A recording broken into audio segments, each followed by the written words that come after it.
Então, pessoal, boa noite. Queria dar as boas-vindas ao nosso convidado, Dr. Bernardo. Seja bem-vindo ao nosso Linkley Talk. Muito obrigado, Carolina. A gente está fazendo o nosso segundo Linkley Talk do ano e a gente tem a honra, né, de receber o Bernardo, e eu gostaria de apresentar um pouquinho do perfil dele, o que ele está fazendo, e com certeza hoje a live será muito promissora, e eu acho que quem estiver aqui hoje vai com certeza agregar muito ao seu currículo. Vamos lá então. Bernardo de Azevedo Souza é sócio da Azevedo Souza Advocacia, escritório com foco em direito digital, tecnologia da informação e propriedade intelectual, professor do programa de pós-graduação em Direito da Universidade Fevale, no Rio Grande do Sul, autor de livros jurídicos e produtos de conteúdo digital, e ele escreve também diariamente sobre direito, inovação e novas tecnologias no site dele, que é bernardodeazevedo.com. A gente também tem alguns conteúdos super legais que o Bernardo compartilha lá no Linkley, e tendo em vista todas essas informações e esse estudo que o Bernardo tem realizado, né, Bernardo, da transformação digital, a gente achou super legal trazer ele aqui para o nosso canal e para o nosso Linkley Talk, para que a gente pudesse falar um pouquinho mais daquilo que o Linkley sempre tenta falar, tenta trazer e gerar um pouco mais de conhecimento para os profissionais sobre o futuro do direito, né, Bernardo? Então, bem-vindo de novo. Muito obrigado, Caroline. É um prazer estar participando com vocês aqui. Venho acompanhando o trabalho de vocês há bastante tempo. E é sempre um prazer estar contribuindo e podendo contar um pouquinho sobre esses novos temas que vêm nos atormentando de certa forma e que queremos lidar com eles de uma forma ou de outra, né? Então tá. Então hoje o tema central da noite é a Advocacia 4.0, cenários e novas perspectivas. Então, acho que a gente vai falando, vai fazendo um bate-papo, né, Bernardo, para ficar uma coisa bem interativa. O pessoal que quiser perguntar e mandar qualquer pergunta, é só clicar no pontinho de interrogação que tem aqui embaixo da live. Convida os amigos para vir também ver a live. E vamos lá, né, Bernardo? Quais que você acha que são os principais desafios, né, dessa nova advocacia, dessa advocacia 4.0? Perfeito, Carolina. É sempre importante falar sobre esse tema e até eu acho que é importante trazer até para o pessoal que está nos ouvindo um pouco do cenário, né? O que está acontecendo no mundo exterior, aqui no Brasil afora e também aqui, e sobretudo os impactos que as tecnologias vêm trazendo na nossa realidade, né? Eu acho que todo mundo está cada vez mais ciente de que o mundo está cada vez mais acelerado, né? As relações humanas estão cada vez mais complexas e as novas tecnologias estão trazendo uma série de transformações em diversas indústrias e setores. E o direito, da mesma forma, não está imune a essa realidade. E a advocacia, os operadores do direito, os advogados e advogadas também estão agora lidando com esse novo cenário, essa nova realidade. Muitos especialistas costumam dizer, inclusive, que nós estamos vivendo a quarta revolução industrial. Nós já passamos por 3 grandes transformações, 3 grandes revoluções, e agora estamos vivendo no mundo VUCA, como o colega falou ali, volátil, incerto, complexo e ambíguo, e, sobretudo, essas transformações agora estão em potencial cada vez maior, né? Então, costuma-se dizer, inclusive, que agora essa quarta revolução industrial, ela liga cada vez mais, conecta os mundos físico, biológico e digital, impactando todos os setores e todas as indústrias. E a advocacia está agora lidando com essa realidade. Os operadores de direito, os advogadas estão tendo que lidar com todas essas situações. E um ponto muito interessante que a tecnologia vem trazendo, e até isso eu trouxe em um texto recente também, de certa forma, está trazendo 2 grandes transformações no direito que eu tenho visto. A primeira delas, que chamaria de tecnologia no direito, ou seja, a tecnologia está transformando agora a atividade dos advogados como um todo. Então, Lautex, Legaltex, que para quem não conhece o termo, são as startups jurídicas que estão oferecendo essas soluções tecnológicas. Então, essas startups jurídicas estão oferecendo soluções para aprimorar o trabalho dos advogados e advogadas, o dia a dia, a rotina, de forma a torná-los mais competitivos, né? e ter diferenciais, então, competitivos nesse mercado que está cada vez mais concorrido. Então, este é um lado do impacto, né? A tecnologia no direito. E de outro, nós temos o direito enquanto reflexo da sociedade tecnológica, que equivale a dizer que as relações humanas estão se tornando cada vez mais complexas, cada vez mais confusas, e todos esses problemas das relações estão chegando ao judiciário. Então, eu gosto de dizer isso, que os juízes estão agora enfrentando temas que antes eram relegados ao plano da ficção científica, que antes eram questões tratadas só em filmes norte-americanos, no cinema de Hollywood. Agora estão lidando com essa nova realidade e esses novos temas. Então, sem dúvida, são essas duas grandes transformações que eu tenho observado, e isso está impactando o trabalho dos advogados e das advogadas e também a própria rotina do poder judiciário. Uhum. Com toda certeza. E Bernardo, qual que é a tua opinião em relação à questão do ensino, né, frente a essa mudança de tecnologia no direito, a esses novos tempos e comportamentos, né? Como é que é a tua visão, assim, desses alunos que estão na faculdade de Direito, né? Falando um pouquinho mais lá da universidade mesmo, frente a essas mudanças. Hoje, de uma forma geral, pelo que eu tenho acompanhado aqui as tendências no Brasil, não existe, até onde eu tenho conhecimento, posso estar enganado, mas não há nenhuma faculdade que faça na graduação esse tipo de ensino, de conteúdos voltados para esse novo mundo do direito que nós estamos vivenciando. Nós já temos iniciativas de pós-graduações que estão trazendo esses temas como inteligência artificial, jurimetria e uma série de outros temas no campo da pós-graduação. Mas na graduação propriamente dita, isso não é trabalhado. É como se o tema não existisse ou as faculdades não dão a devida importância para esse tema. É isso que eu tenho verificado na prática. Então é uma grande falha, porque a gente está preparando profissionais para um mercado que logo mais já não existe. A atividade em si da advocacia está sendo transformada. E isso, quando eu digo isso, não estou dizendo que a advocacia vai acabar, longe disso. Apenas que algumas atividades dos profissionais da advocacia vão mudar. E enquanto isso, já estão surgindo uma série de profissões novas conectadas com o direito, né, como cientistas de dados jurídicos, entre outras, que estão surgindo agora como decorrência de enfrentar essa nova realidade, esses novos temas que nós estamos percebendo. Então, para responder à pergunta, o cenário jurídico aqui, nesse ponto de preparação, cenário de educação jurídica e de ensino jurídico, na preparação para os profissionais ainda é bastante embrionário. A gente precisa evoluir muito nesse ponto. E eu acho que ainda bem que nós temos acesso à internet e a conteúdos, né, Bernardo, porque para buscar aquele conhecimento além, né, daquilo que a gente vem tratando em sala de aula e aprendendo na faculdade. É aí que vem de encontro também os temas tratados por ti, né, no teu próprio site, os temas que a gente sempre tenta trazer no Linkley para que esses profissionais estejam cada vez mais cientes e preparados para toda essa transformação.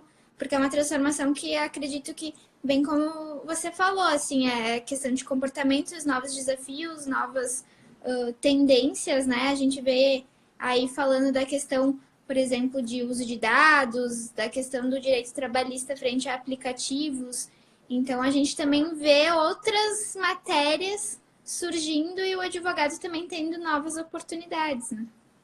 Perfeito, Carolina. Eu estou 100% de acordo. Acho que, inclusive, fico muito assim, feliz de poder estar compartilhando essas informações, né, em forma de artigos que acabam impactando várias pessoas e trazendo essas informações que as faculdades não oferecem.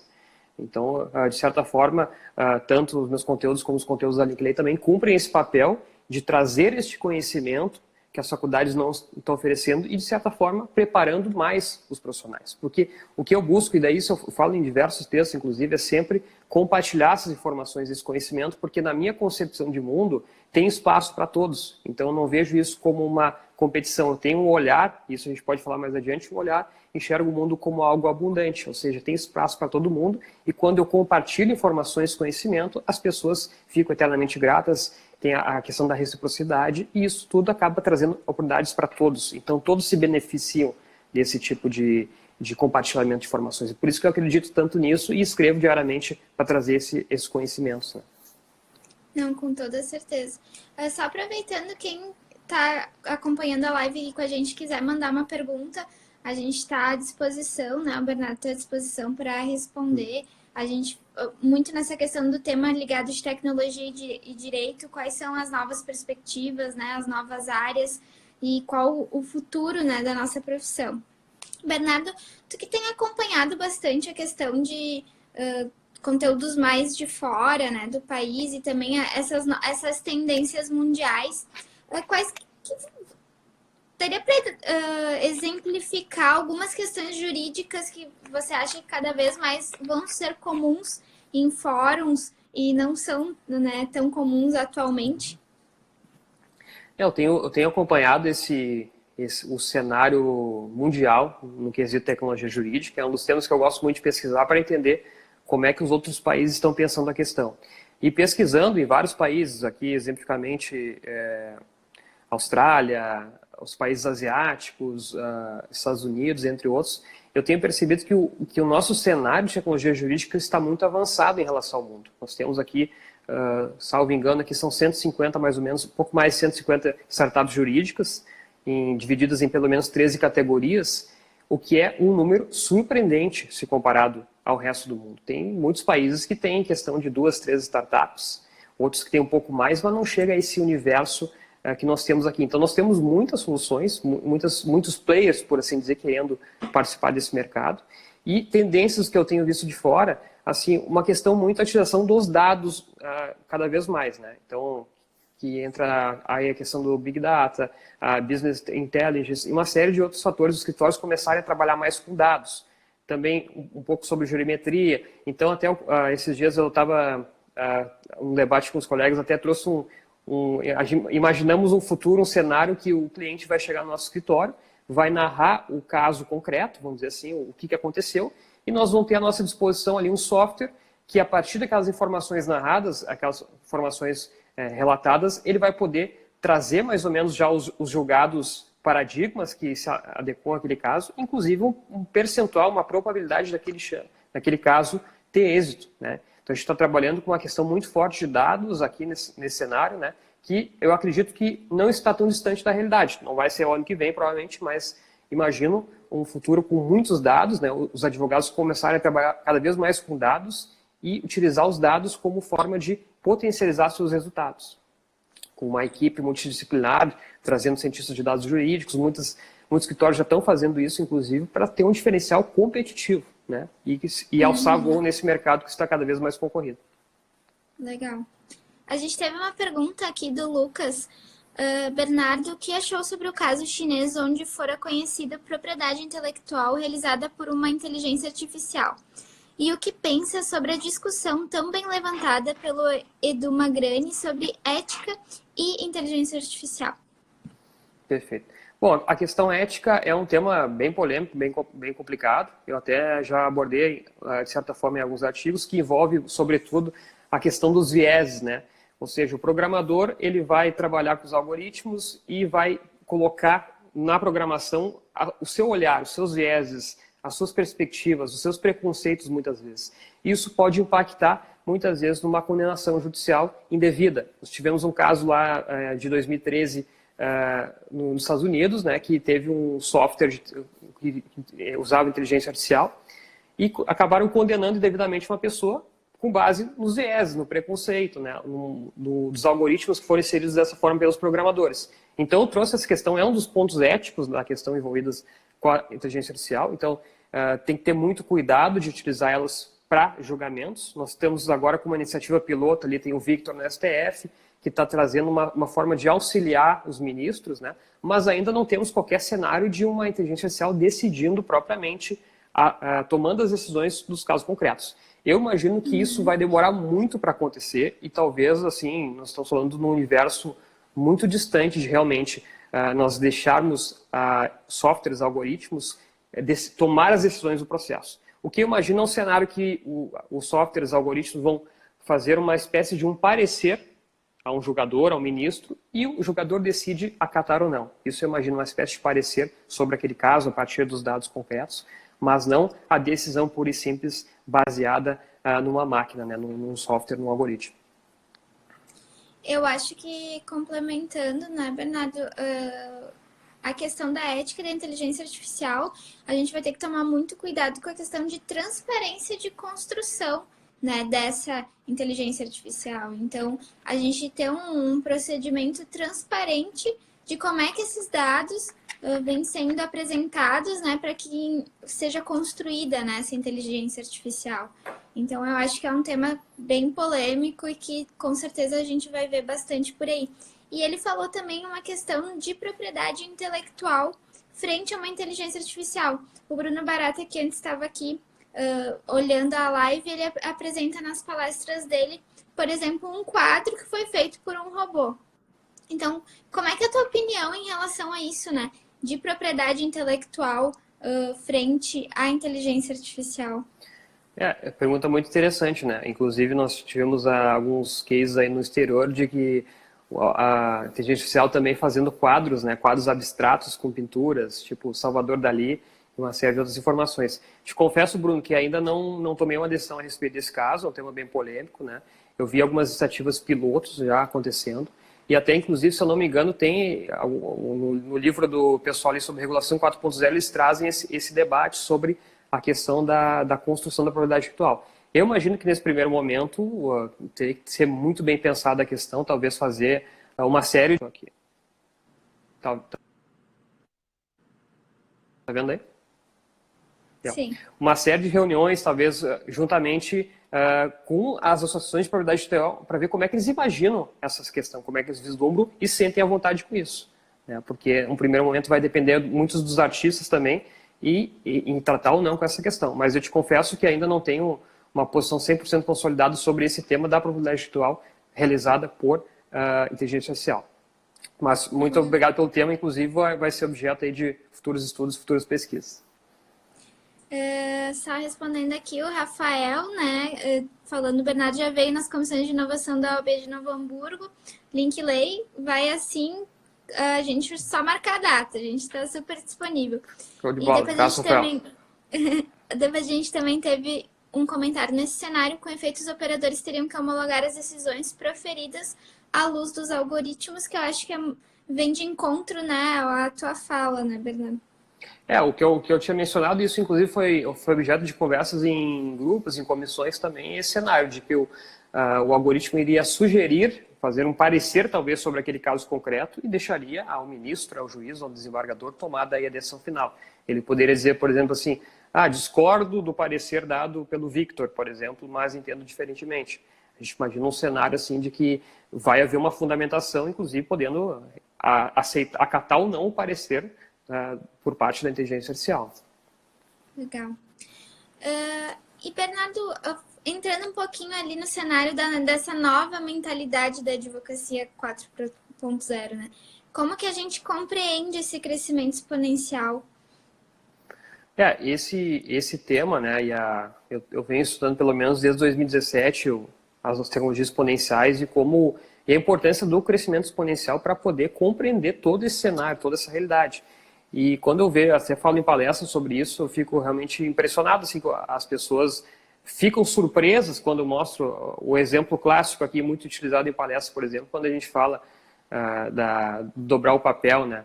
Conforme a gente vai dobrando o papel, ele vai crescendo de uma forma cada vez mais, até a ponto de uma questão de 30, 40 dobras estar batendo na Lua, né, e voltando. Então, o crescimento exponencial ele começa disfarçado, mais explosivo. E o cenário todo é que essas tecnologias que estão sendo criadas, agora desenvolvidas, elas estão crescendo nesse ritmo exponencial, e não no ritmo linear. E só para fazer uma questão aqui, parte histórica brevemente, né, nossos antepassados, né, viviam no mundo linear, em que as coisas aconteciam à distância de um dia de caminhada e tudo era muito pouco mudava ao longo dos séculos, né? E em contrapartida, nós estamos hoje vivendo num mundo exponencial em que tudo é muito acelerado.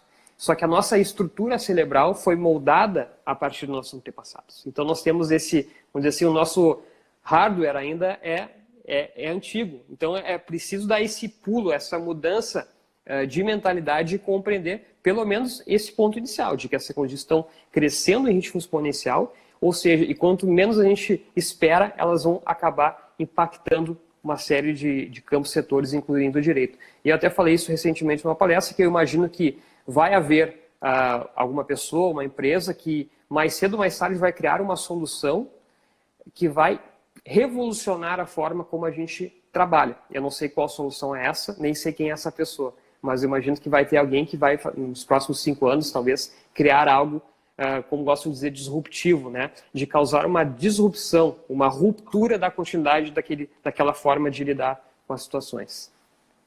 Legal.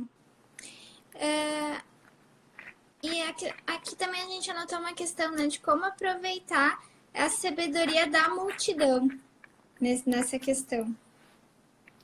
E esse é um ponto muito importante, né? Hoje tem uma série de sites, por exemplo, crowdfunding, crowdsourcing, que ajudam as mais diversas iniciativas. Hoje então nós só precisamos ter uma ideia para validarmos essa ideia juntamente com a multidão.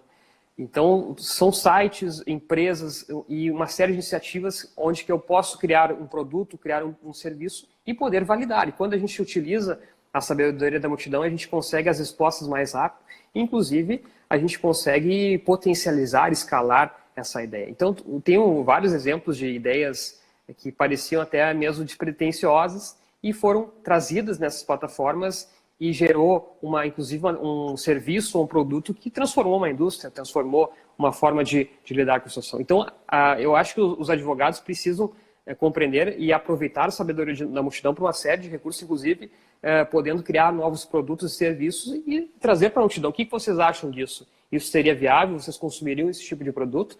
Começa desde uma enquete no Instagram, por exemplo, até mesmo uma validação mais prolongada. E a própria ideia de uma startup jurídica, de uma Alltech, pode começar de uma forma assim, né? Usando então a sabedoria da multidão. Legal, legal. E muito com a questão também aqui, que foi outro ponto que você listou aqui, de enxergar o mundo como algo abundante, né? A gente tem tanta coisa que a gente às vezes nem imaginava, né? Eu acho muito legal até o exemplo assim, do próprio Uber, do Airbnb, né? Que a gente já tinha um carro ali à disposição, a gente já tinha uma casa, mas a gente nunca soube transformar isso, né, num negócio e que tivesse tamanha proporção, como aconteceu, né, com o Uber e o próprio Sim. Airbnb. Então, acho que a gente enxergar essas possibilidades e algo que eu sempre falo também, que eu acho que a gente fica tentando reinventar a roda, quando a inovação pode ser algo mais simples, né? Perfeito. E só para explorar um pouco esse ponto do enxergar o mundo como algo abundante, é uma coisa que eu acredito realmente, né? E que envolve, muitas vezes, assumir uma postura colaborativa, né? Porque nós temos aquela ideia de que a advocacia é competitiva e muitos profissionais mais antigos, eles guardam as 7 chaves do conhecimento, né?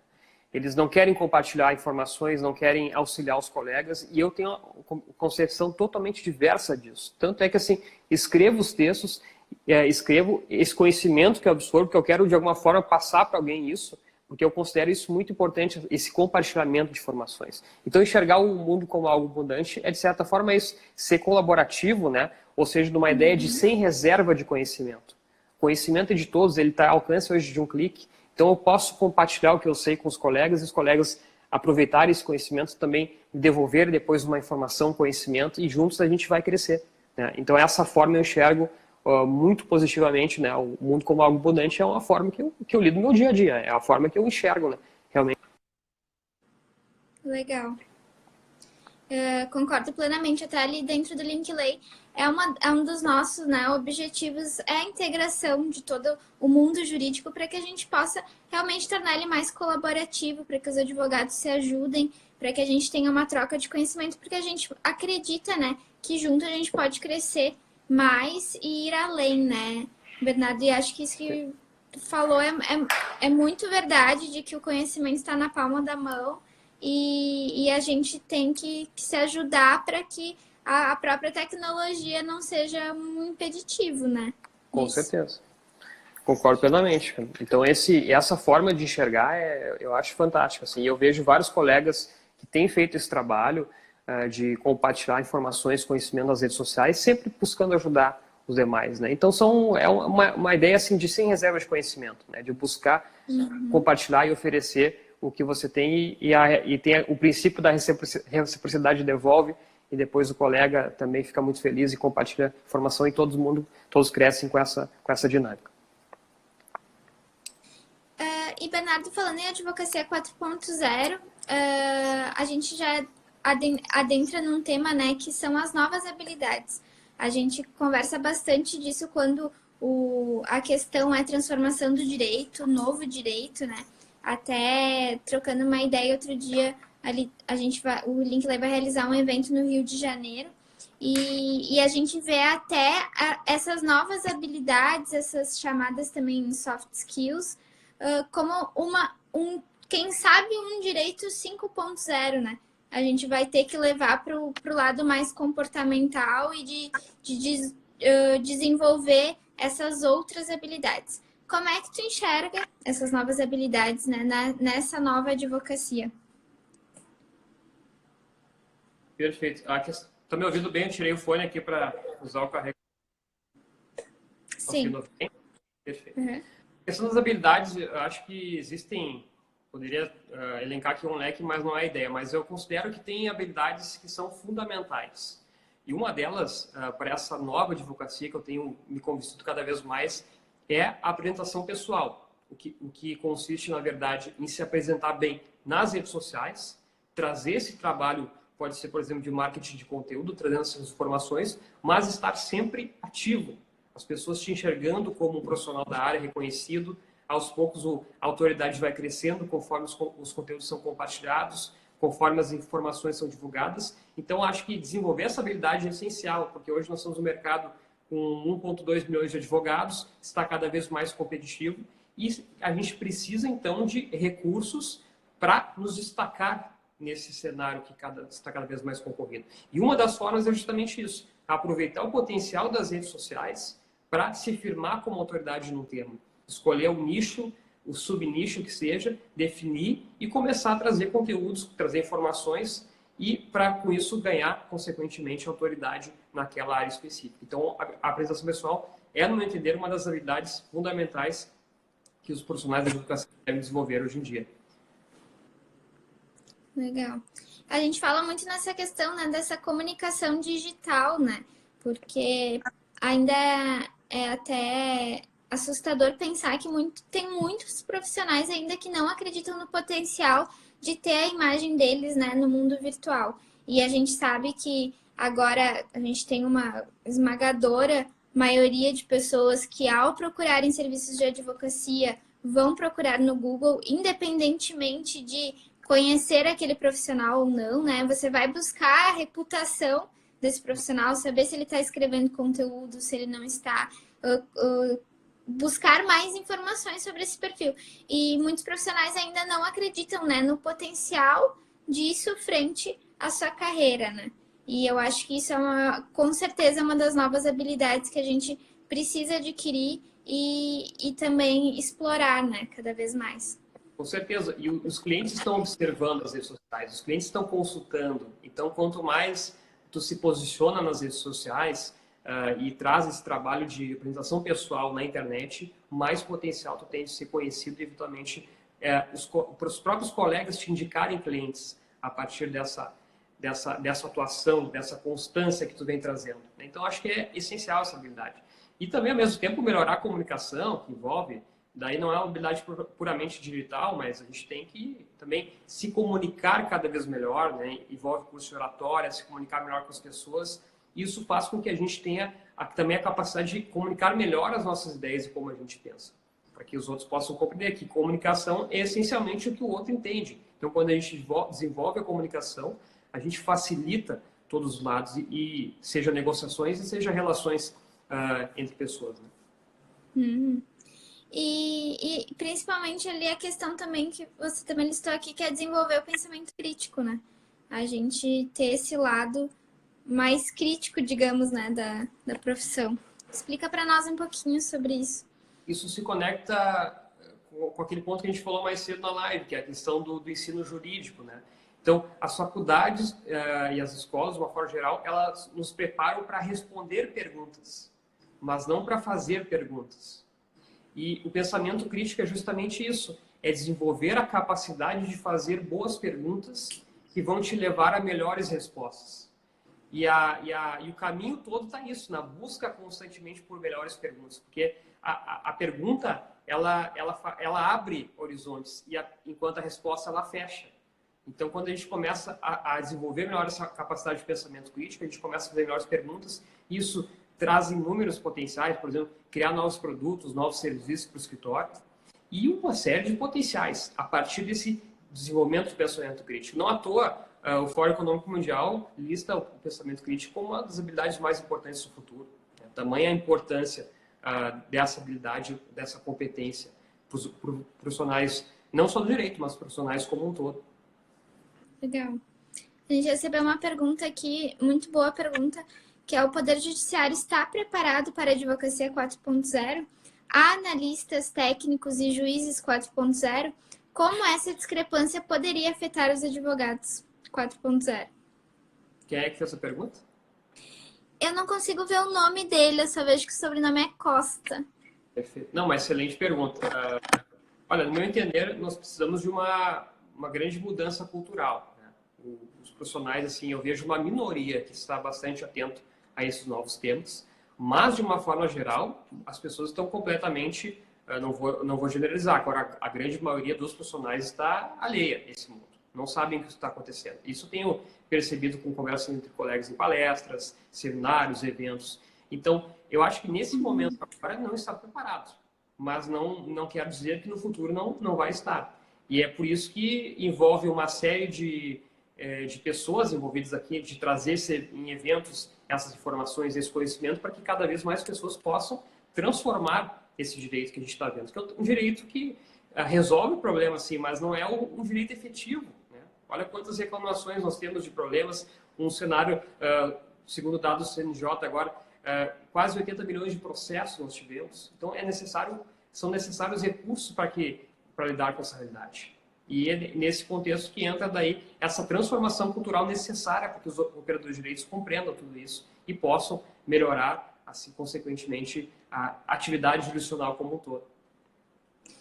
E acho que aí também, né, Bernardo, o papel dos advogados, né, em dar esse empurrãozinho também no judiciário, né, mostrar, trazer para eles novos problemas com também novas soluções, né, e muito se utilizando da tecnologia para isso e mostrando para eles que pode ser diferente e que de alguma maneira eles vão ter que mudar e começar a adentrar, né, nesse judiciário 4.0, como ele falou ali, que isso todo mundo vai ter que entrar nessa nova realidade, né?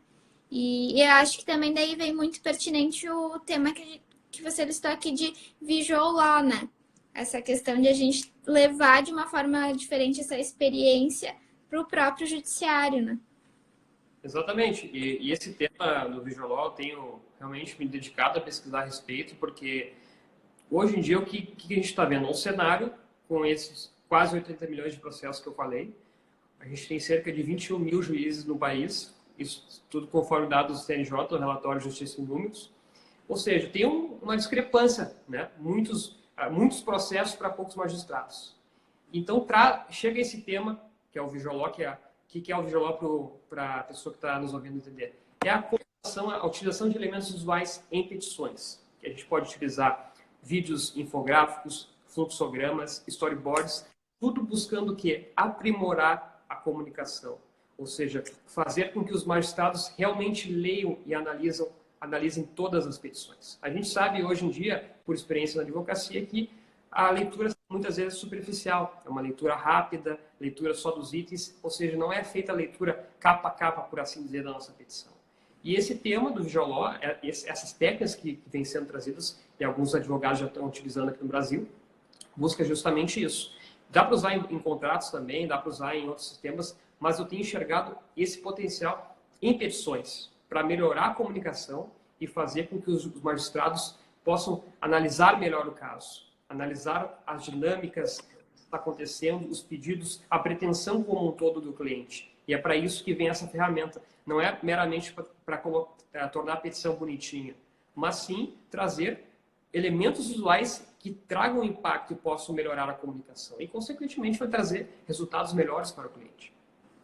Com certeza. A gente vê até uma aplicação bem legal que a gente tem ouvido falar nessa parte de Visual Law, que é a questão de utilizar QR Code, né? Que não é uma grande tecnologia, mas a gente já pode botar o QR Code ali, linkar com um vídeo, né? Você explicando para o magistrado ali o que você quis dizer na petição, explicando um pouquinho mais do caso, ou juntando um vídeo, colocando o QR Code, deixando a petição diferente, né? Ela mais atrativa realmente aos olhos, né, desse magistrado, e também explicando e trazendo informações que vão ajudar o caso. Perfeito. Mandar um abraço para o André Coura aí, que deixou um comentário. Grande André. E realmente, esse ponto que o André trouxe aí de distinguish é muito importante, né? Então, a aplicação de fazer, por exemplo, um infográfico comparativo. Tu trabalhar de um lado o caso concreto e de outro o caso paradigma, né? E para dizer, por exemplo, dá para trabalhar, olha, que nesse caso especial dá para aplicar esse mesmo entendimento. Ou mesmo dizer a diferença como no caso de distingo, dizer que esse caso especial tem que ser único, porque ele tem elementos que nenhum outro caso teve. Então, tu pode usar isso com infográficos comparativos, fazendo de um lado o caso paradigma e o caso concreto, por exemplo, tem uma série de aplicações. Isso colocando de forma visual, o impacto é muito mais significativo do que colocar, por exemplo, numa tabelinha ou em itens. Essa informação visual vai ter um impacto na análise. O magistrado vai olhar aqueles elementos visuais e vai já, pelo menos, ficar curioso para ler aquela petição. E quando a gente consegue já capturar a curiosidade, a atenção psíquica do magistrado nesse primeiro momento, já é meio caminho andado para que ele realmente possa analisar a nossa pretensão, analisar a nossa defesa e, com isso, nós termos resultados concretos e práticos. Legal. Vamos ver se mais alguém tem alguma pergunta para fazer para o Bernardo. Acho que são temas tão legais, né, Bernardo? A gente tem tanto a explorar e é realmente aquilo que você falou antes. A gente vê ainda que muitos profissionais não têm consciência de toda essa transformação que está acontecendo, né? Nós que acabamos indo mais em eventos de inovação ligados à tecnologia e direito, a gente percebe que muitos profissionais, muitos estudantes ainda não sabem o que são palavras como legal techs, como a tecnologia vem mudando esse cenário, né? E eu acho que essa falta de saber sobre esses assuntos geram um próprio atraso, né, na questão de competição de mercado, porque aquele profissional que realmente já tiver essas informações já está um passinho à frente, né, na hora de sair na carreira. E importante mencionar isso, Carolina, porque assim, o objetivo todo, e quando eu trago os textos também, não é fazer terrorismo, né? Não é dizer que as máquinas vão acabar com a profissão, porque eu nem acredito nisso. O ponto todo é trazer as informações para que as pessoas possam compreender que isso já existe. Né? Que já existe, por exemplo, um cenário de Lautex e Legaltex com mais de 150 empresas. Quando eu trago ali, por exemplo, a V2L que faz esse mapeamento, traz o comparativo de 2017 para 2019, crescimento de 300%. Os gráficos, eles chocam, porque as imagens chocam, porque o crescimento é exponencial. É muitas vezes assim, surpreendente. Eu mostro esses gráficos em palestra, por exemplo, o pessoal fala, nossa, tudo isso está acontecendo, mas onde é que eu estava, né, que eu não sabia disso até então? E é justamente trazer essas informações. E nós falamos de um ponto ali também o direito enquanto reflexo da sociedade tecnológica. Então, uma série de novos temas agora estão surgindo. O colega falou ali blockchain, também nanotecnologia, são temas que estão chegando ao Poder Judiciário. E os profissionais do direito, os advogados, eles precisam compreender esses temas e estudar. Eu vou dar um exemplo da nanotecnologia, foi um tema que eu me dediquei a pesquisar por um tempo.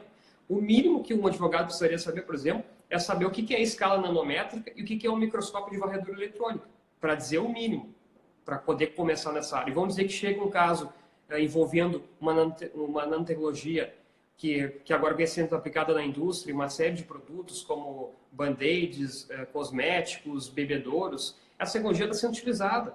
E mais cedo ou mais tarde, essa questão vai chegar na mesa do advogado e, consequentemente, na mesa do magistrado. Então, é preciso compreender esses temas, é preciso compreender as tecnologias que estão ao nosso redor e porque isso, mais cedo ou mais tarde, vai afetar. E daí, quando chega esse caso no escritório, tem duas opções.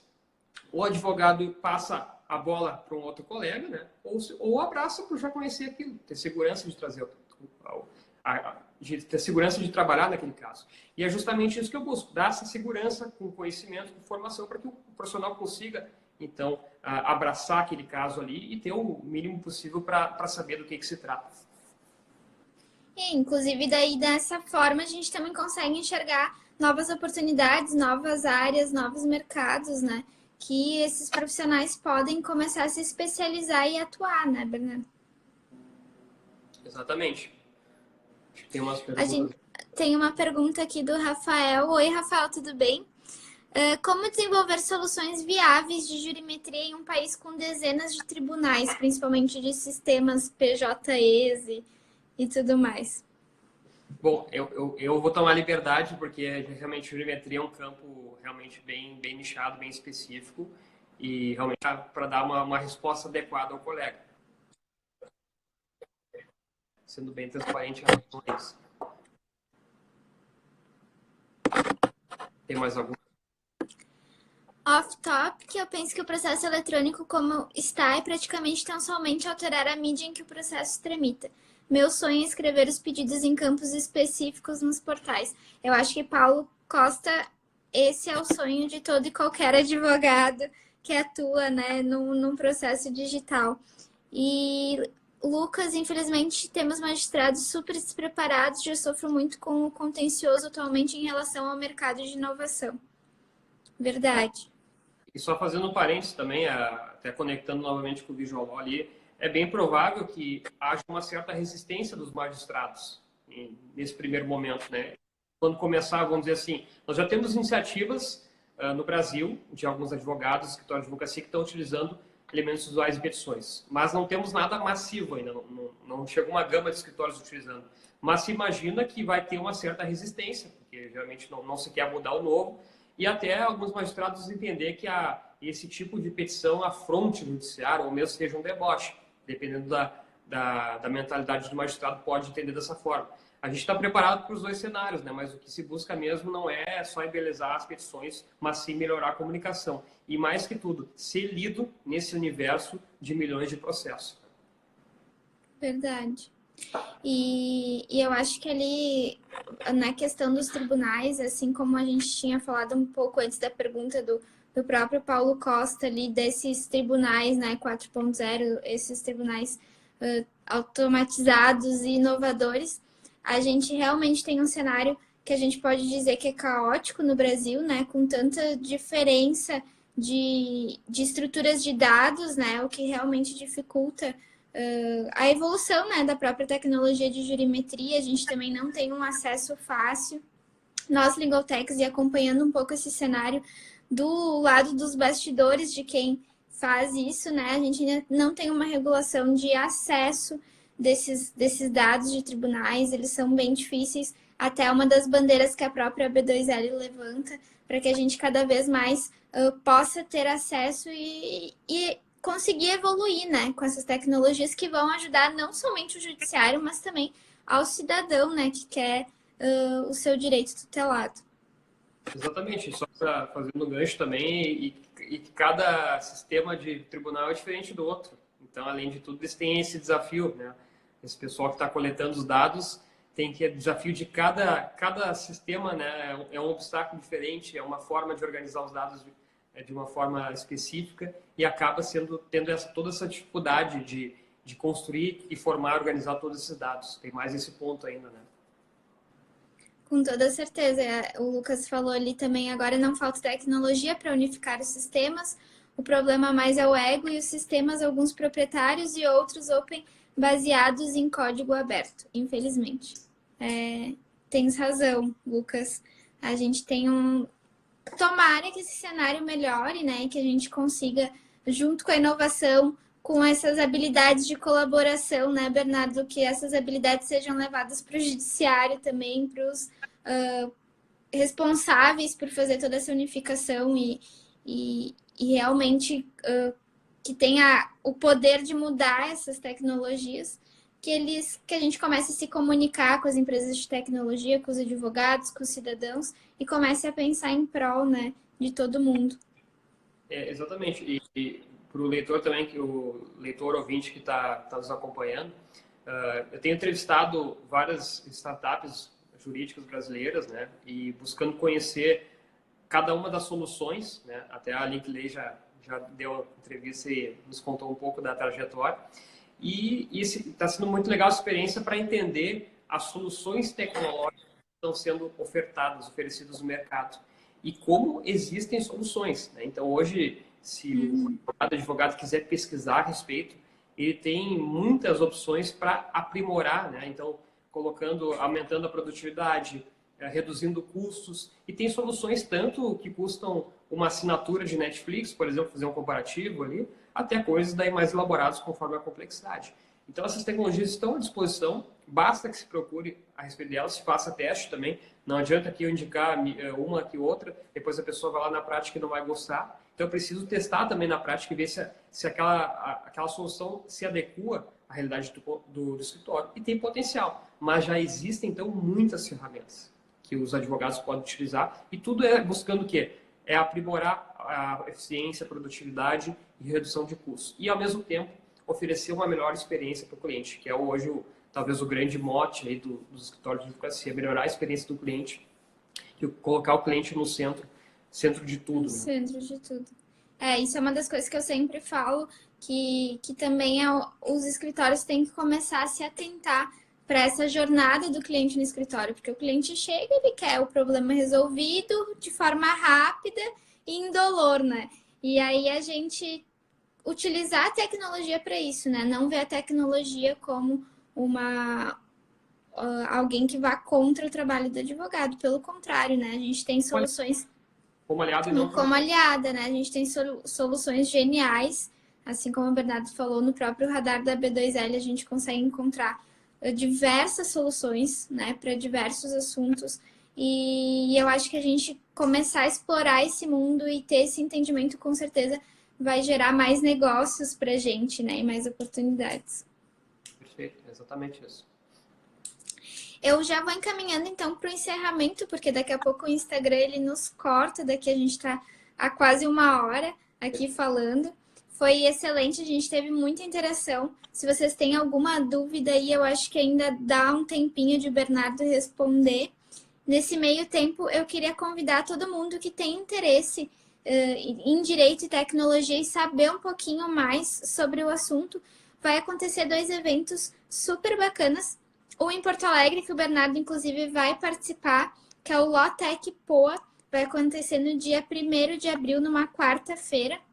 Vai ser na PUC, no prédio 50 da PUC. A gente vai debater, vão ter palestras sobre diversos temas de tecnologia e direito, novo direito, como é que, né, o direito vem mudando. O evento é realizado pela Vale do Sulício, em parceria com a Doc9, e a gente vai ter um espaço que o Linkley está ajudando na organização, que vai ser Espaço Law mais Tech, que lá a gente vai ter diversas empresas que uniram tecnologia e mundo jurídico para resolver problemas. E então a gente espera vocês lá, as inscrições são no Simplo. Vamos ver que ainda tem aqui, o Lucas falou alguma coisa, LGPD chegando, e as notícias que estamos tendo são que o poder público não tem política voltada para preparar as empresas para se adequarem. Triste. É verdade. Isso é uma constatação, né, Bernardo? Acho que muita gente também ainda não está preparado para, não só os entes públicos, mas os privados também. Tá com muita novidade ainda do tema, muitas pessoas estão pesquisando, especializando. E, claro, a gente não tem nada assim certo, como foi também lá em 2014 no compliance, quando surgiu aquela lei, teve todo aquele impacto. De certa forma, teve até um terrorismo, né, de que e havia uma grande fiscalização, mas na prática, sim, pelo menos aqui no campo do Rio Grande do Sul, é uma coisa já bem menor. E a gente não sabe até que ponto isso vai realmente trazer a todo o mercado brasileiro. As expectativas é que sim, que realmente vai haver um controle rigoroso nisso, né? A Autoridade Nacional de Dados vai monitorar tudo, vai controlar, mas a gente tem que aguardar agora o cenário e o desfecho para poder verificar. Legal. E complementando, então, o nosso segundo evento, antes que acabe aqui a live do Instagram, a gente vai realizar um evento no Rio de Janeiro, na Casa Firjan. Não sei se tem alguém aqui do Rio de Janeiro, mas vai ser no dia 15 de abril, Advogado do Amanhã, e nós vamos explorar as novas habilidades que a gente tanto falou hoje nessa live, soft skills, habilidades de negociação, enfim, diversas novas qualidades comportamentais que esse profissional, esse advogado da manhã vai ter que ter. As inscrições também estão no Simpla. Então, acho que o legal de falar, né, Bernardo, que está acontecendo muitas coisas, o movimento voltado, né, à transformação digital do direito tem crescido de forma quase exponencial também, né? E acho que os próprios conteúdos do Bernardo são super importantes para isso. O recado final que eu gosto de deixar para quem está nos ouvindo, nos assistindo, é participem dos eventos, né, de inovação jurídica, participem, conheçam o ecossistema, comecem a conhecer os players, né, quem está inovando, quem está trazendo soluções, que isso vai dar uma bagagem impressionante. Quando a gente começa nesses eventos, a gente vê um mundo completamente novo, né? Tem a próprio Demo Day, né, a Caroline sabe muito bem, onde que as empresas trazem as suas soluções, fazem pitches, conversam, trocam contatos, networking. Então, participem dessas iniciativas, né? Hoje, o que mais tem é eventos. Eu estou impressionado, até fiz um post agora trazendo os principais eventos do ano. Já está desatualizado o post, porque tem muita coisa acontecendo. Então, nós temos um crescimento do mercado de tecnologia jurídica, está em ascensão no Brasil. É a oportunidade agora de se dedicar, conhecer mais esse tema, participar dos movimentos, dos eventos e colher todos os frutos que venham a ser criados aí e gerados a partir de todo esse conhecimento. Legal. Não, com toda certeza. Eu acho que é um movimento que a gente tem que embarcar agora, né? A gente tem que surfar essa onda agora para que a gente não morra na praia depois, né, Bernardo? Os advogados precisam estar super preparados para toda essa mudança e quem começar agora, com certeza, vai ter um caminho excelente pela frente. Bernardo, muito obrigada da tua atenção. É uma imensa honra contar contigo aqui no nosso Instagram, no nosso Linkley Talk, contar com os conteúdos na nossa plataforma também, né? O Bernardo publica quase que diariamente lá na nossa plataforma.